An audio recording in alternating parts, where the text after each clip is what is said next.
You will without not any be transparent methods, because no, but Pracha, it's a very important question. You are saying that they are trying to monopolize the appointment procedure of the judges.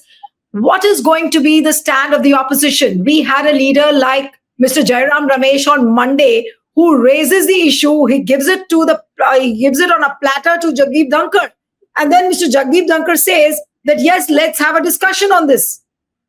how smoothly it is progressing, that is my biggest worry. And if the appointments are made with a method which is transparent, which quality or folly cannot be attributed under any circumstance with Mr. Narendra Modi, RSS and BJP and Mr. Amit Shah.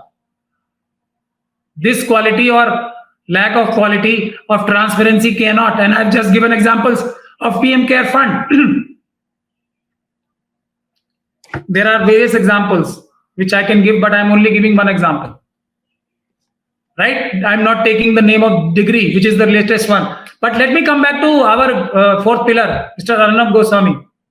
Recently, one actress, Riya Pillai, who he had hounded in the same fashion in Mr. Rajput's murder case or death case. He had launched a crusade, or if not jihad, whatever words you choose, because both of them have only one thing in common, that something which is done with great passion. Greatest of passion, I will say. I'm using these words only to that extent. Otherwise, they are good things in their own way. So he had haunted Mr. Riya Pillai also in the same fashion. What has turned out of it? Now, is he saying sorry that I committed this biggest fraud on viewers? Is he saying sorry? Not at all. Not at all. So he will tomorrow. He has picked up another crusade, and he's behaving in the same fashion as that time. If you remember that time, he will bring any kind of nonsensical persons from our neighboring countries, Pakistan and elsewhere, and make them abuse India on his channel. Who is permitting him? I have seen n number of people brought in from Pakistan abusing India on his channel, and Mr. Amit Shah does not take any action against him. Are we fools that we don't know that at whose behest he's working?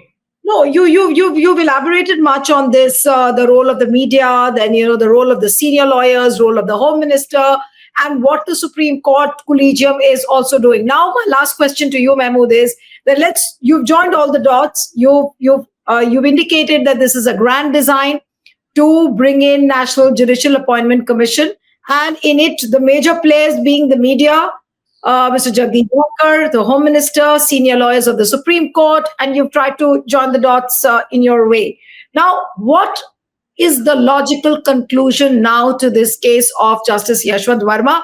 Will we ever see the light of the day, or are we going to see the government ramrodding entire process and capturing the judiciary? Is that the logical conclusion? See, Allahabad High Court Bar Association has taken a right stand.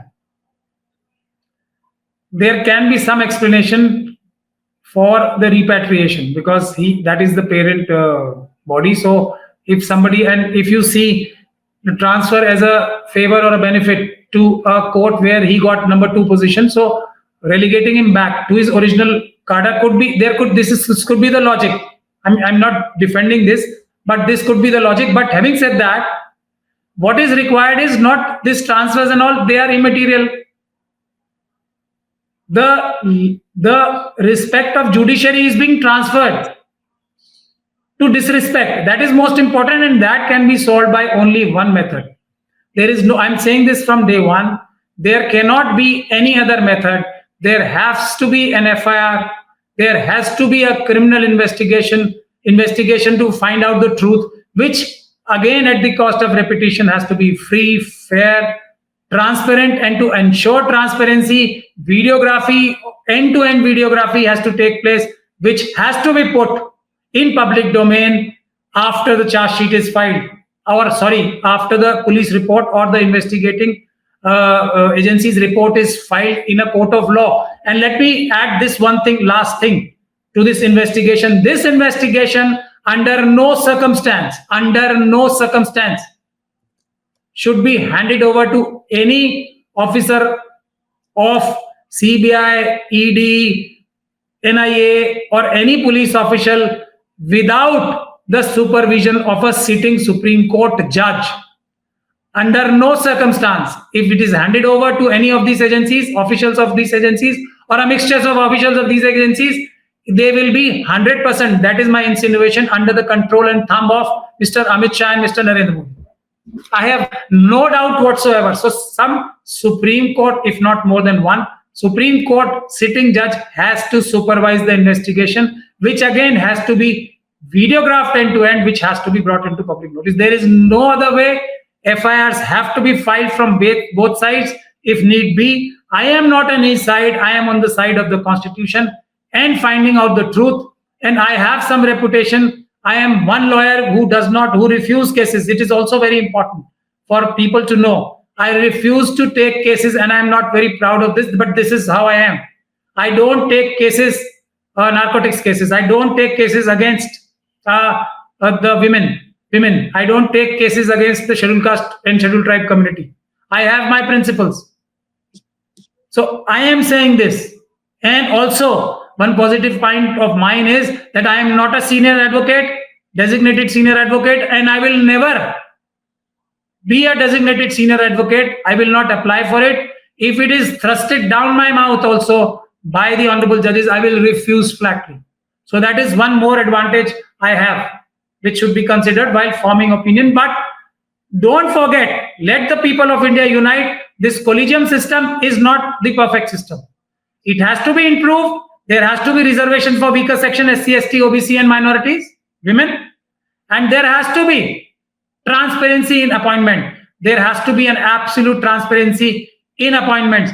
With these two improvements, I think independence of judiciary will be better maintained by a collegium system than appointments being undertaken by people like Narendra Modi Sahab, or anybody for that matter, any political party who will want to have its favorite choices of judges. Also, we cannot afford to have judges of any lineage. And also, last thing I would want to add, my proposal is simultaneously we have very strong procedure and processes in place to protect the honorable judges. Those protections should be increased further. They should be more. They should feel more protected and they should feel more secure. But at the same time, if there is slightest of allegation against them, then the investigation has to be equally stringent, transparent, and again end to end with videography. But they have to be protected with our lives. Yes. No. This is my take in this. One thing which everybody will agree with, that we cannot have a judiciary which is captured by the executive. There is or is under threat of capture, is or under any kind of threat of fear or favor. They have to be protected with our lives. Absolutely. That has to be opposed tooth and nail. But the kind of eye-popping details which you have shared, the way you try to join the dots, it seems that this is like a wake-up call moment for the judiciary. Now, can the judiciary really find out a mechanism as to how they can insulate themselves from all this? If it is a capture, if it is insinuation, if it's an innuendo, I think that there are too many threads attached to this case. But how will we see the logical conclusion of this case is a mystery right now. So we'll have to wait and watch. Let me clarify. Let us separate these two cases. Justice Varma case, it's very emotive issue. And I remember our governor, ex-governor Sahab, Satpal Malik Sahab, who has been leveling allegations of Balakot and also the attack on our CRPF forces with somehow he's connecting the two with the elections. So the tempers are very high. So let us cool it down. Let us take stringent action, or in a very speedy fashion, let us bring a logical conclusion to Justice Varma's case, including Justice Chandrachud's whatever allegations are being leveled. Separate these two. Then we talk of NGSC after the tempers have cooled. If this is the only thing which I see, that we cannot be entangled and trapped into a larger conspiracy to solve a smaller problem of one judge, Let us not destroy the entire judiciary. We have to separate these two. Absolutely. Let there be a very, very speedy inquiry, an FIR with permission or denial of permission of FIR, then a speedy trial. If Justice Varma is found out innocent, he should be replenished with all the benefits.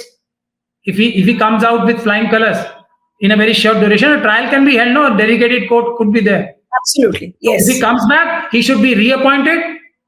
Till that time, there should be a free and fair investigation and trial. And I mean, that's the best I can think of. But do not let these two things happen together. That would be end of our independent judiciary. All right. So thank you so much, Mr. Pracha, for joining. And one appeal to the viewers, please share this video as much as you can and widely circulate it so that more and more people can listen to what Mr. Mahmood Pracha said on this interview to HW News. Thank you so much, Mr. Pracha. Thank you. Thank you so much, Pracha.